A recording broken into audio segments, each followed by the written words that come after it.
Hello. Oh yeah, now you can hear me. Right. So welcome everyone.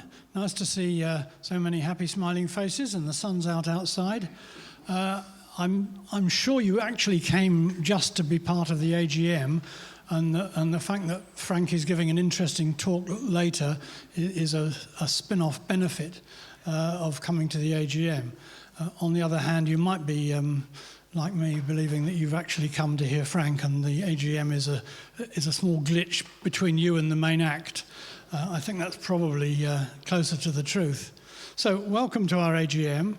There should be nothing we have to decide today, because I hope everyone in the room has responded online, has voted for our new members, has accepted the minutes, has accepted the various motions that there are there. We have had 128/29, depending on how you count them, people respond, which is very good compared to the 60 or so of you here, but it's not very good compared to the 986 people who could have voted. So thank you to those 128. I have had apologies for absence from Kathy Peel, Jenny and Bob Davies. So 3 apologies for absence plus 60 people, that's 63. We're still 800 and something short, I think. Anyway, on to the minutes of the last AGM, which you have voted to accept, so thank you for that. On to my report, the chairman's report, which I'm sure you've all read every word of on the site, but I'll just pick out a couple of highlights for you in case you missed them. The first thing I wanted to report is that we're in a pretty healthy state, and I think 1,000 members, for all I joke about voting or not, 1,000-ish members is very healthy. We are the envy of a lot of u3as around, because we are really vibrant and keeping our numbers up and weren't very badly hit by COVID.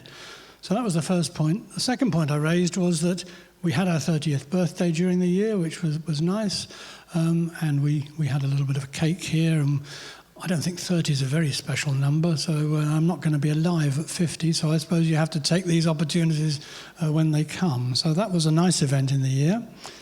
The third thing I want to mention was Chester Times, which I think was a great innovation about 3 years ago when they started.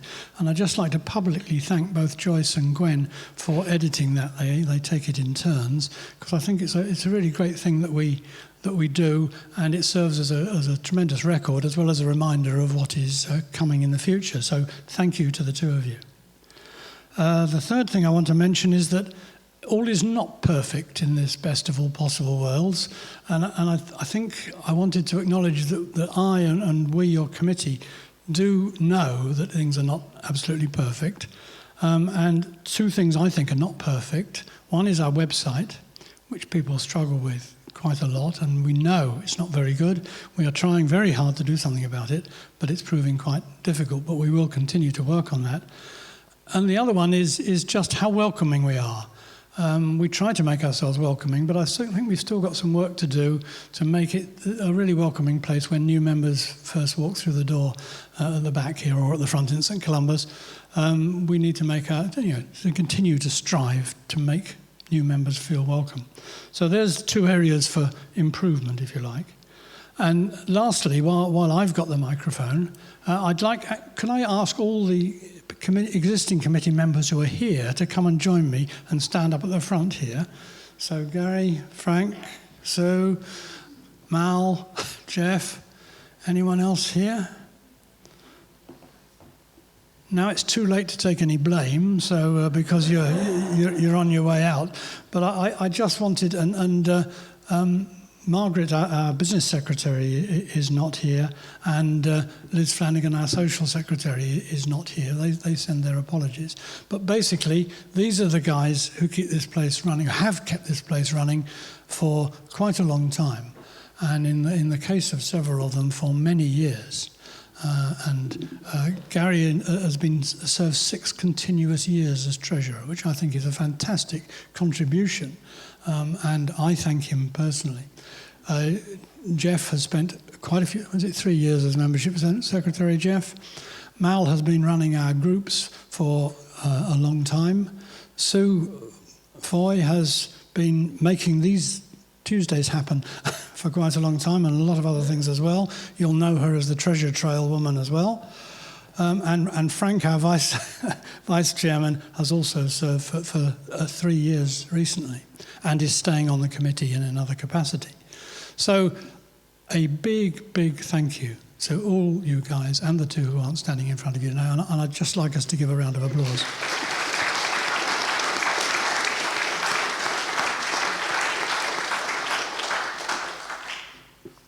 So, yeah, you can go away now, Mel. Yeah. Embarrassment over. So that's all I wanted to report on. I want to hand over now to Gary, the Treasurer, to give us the Treasurer's report, and then we can get on to electing the new committee. Over to you, Gary.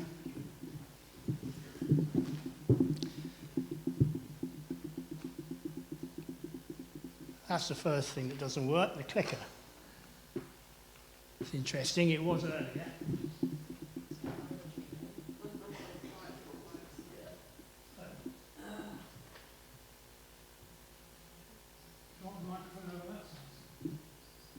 No, it helps if I switch it on.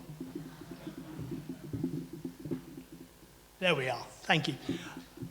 You've all had an opportunity to see the report, so I'm not going to spend a long time going through it, but I do feel duty bound as a Treasurer to just give a very brief report to the meeting here on the finances. As you can see, we made a healthy surplus last year of £3,000, slightly higher than we anticipated. We thought we might have to spend some capital money purchasing some equipment to allow us to hold the meetings here seamlessly, but so far we've got away without doing that. So we are in a healthy position. Looking at the more detailed thing, you can see income of about 14,000, 12,300 subscriptions for the 900 or so members that we've got. The main costs are for the u3a membership that we pay for insurance with National Office, and the third age matters, which a large number of you continue to take. Hall hire, as you can see, and technical support is quite expensive since we've been meeting here in the Festival Church, but it has proved very successful. The group finances are getting back to normal now. Most groups make a surplus during the year, and as you can see from there, some of them have got some quite healthy funds. But again, really not too much for me to say there. If you've got questions on the group that you're in, have a word with your coordinator. Social is back to normal, or getting back to normal now. We had 7 trips during the year, and as you can see, Liz does a marvellous job in actually bringing in a surplus of £92. How she manages to get it that close, I don't know, but it's congratulations to her in making sure that all of those trips balance. Just a brief look at the assets and liabilities. As you can see, we've got net assets of about £25,000, which is, I know it seems a lot of money, but in fact it's about right for an organisation of this size. They usually reckon on about 6 to 8 months worth of turnover. Our turnover is about £27,000, so we're a little bit high on that. But it does give us room to spend some money. So really that is a matter of, that's all the finance reports that I need to issue. Yes, we'll come on to the AGM voting in a moment with Peter. But if I can conclude on a personal note, as Peter said, I've done 6 years now as a treasurer, and quite a lot has changed over that 6-year period. When I took over, 100% of our subscriptions were paid by cash or cheque. And those of you may well remember the Thursdays at St Columba's Hall, queuing out the door to hand over your money to get your membership card. This year, 87% of the payments were made electronically, either by using the Beacon online portal or by sending the money through to the bank account, which made it a lot easier for Jeff to be able to email out the membership cards. So I think over that period we have moved very much into the 21st century. And we're also using, of course, the Beacon membership administration system, which helps us to manage the membership renewals online, and it also helps our members, new members, join online. So I think those have been some great positive steps forward over the past 6 years. And finally, just a couple of thanks. I'd like to thank Will Morris, who, since I have been the treasurer, has been the examiner of the accounts for every year. And he's done a very good job in helping me, certainly through the early years, make the accounts more intelligible to you. And I'd also like to thank all the group coordinators, particularly those who handle money on behalf of their groups. You've all been very good at providing me with the annual report, and I hope that you'll continue to do that with Dave Horton, who's taking over from me today as your new treasurer. And I know Dave will be in touch with the group coordinators to let them know how to continue to make payments for their subs. But that's it for me, unless there are any questions, which there haven't been so far. So hopefully I get away scot-free.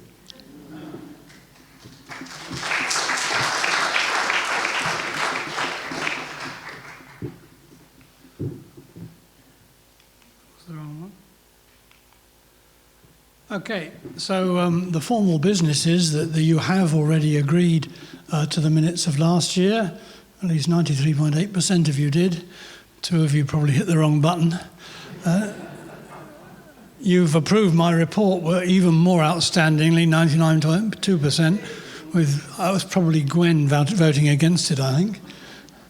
And the finance report you have approved, and thank you, Gary, for taking us through it just now. So those are the formal items. The election of officers. Now, this is an important item, and we went all online when we were forced to by COVID, but we've stayed that way because it seems easier, certainly from our point of view, to collate it and give people a long time to vote. So we received, as I said earlier, 128 votes, and you have kindly elected in myself as chairman. And as I mention these names, if people will just come up to the front and make themselves seen, then we can see who they are. So you've elected Sue Foy as vice chair. So Sue, known to most of you, I'm sure.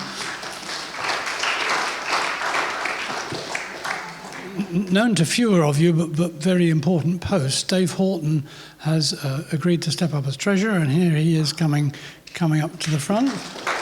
Whoops. Thank you, Dave. I gave him my first bill to pay this morning, and he didn't know what to do with it. And then Business Secretary Hazel Lloyd can't be with us today. She's actually going to take the minutes from the recording, which is very brave of her. But thank you, Hazel, for doing that. She actually took her first business action was to take notes from the meeting of group coordinators. We had a lunch for 40 or so group coordinators, and Hazel gave me notes before she was in post. I thought it was very good, and they were good notes too. So thank you, Hazel. And then those are the 4 officers named in our constitution. Doesn't mean they do any more or less than other people, but they're just named posts. We also desperately need a groups coordinator. I don't think Sheila is with us today. No, Sheila's working. Right, so Sheila Morris is our groups coordinator. Fran Redding is taken over as membership secretary. Now, I know she is here. Come on, Fran. So this is Fran, to whom you will be paying your £12 by some means or other. And Social Secretary, Sandra Moffat. Many of you will have seen Sandra sitting alongside Liz at the table here. Sandra's ill today, so was planning to be here, but has not been able to make it. So apologies from her, but she's already doing a good job, and I'm sure she's going to continue to do so. Webmaster Roger Howells is not here, but he's carrying on in post. Speaker Secretary Sue Horton. Now, Sue, come down.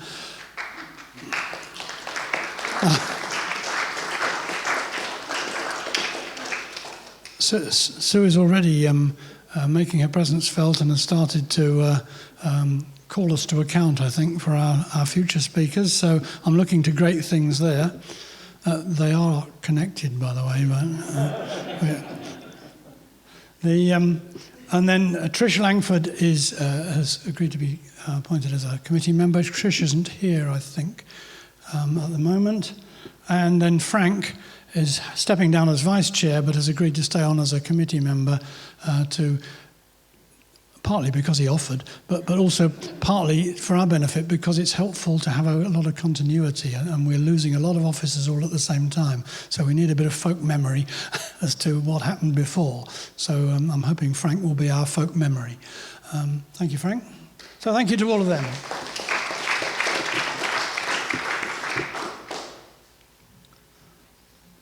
We agreed the appointment of our Richard Morris as our examiner for the accounts.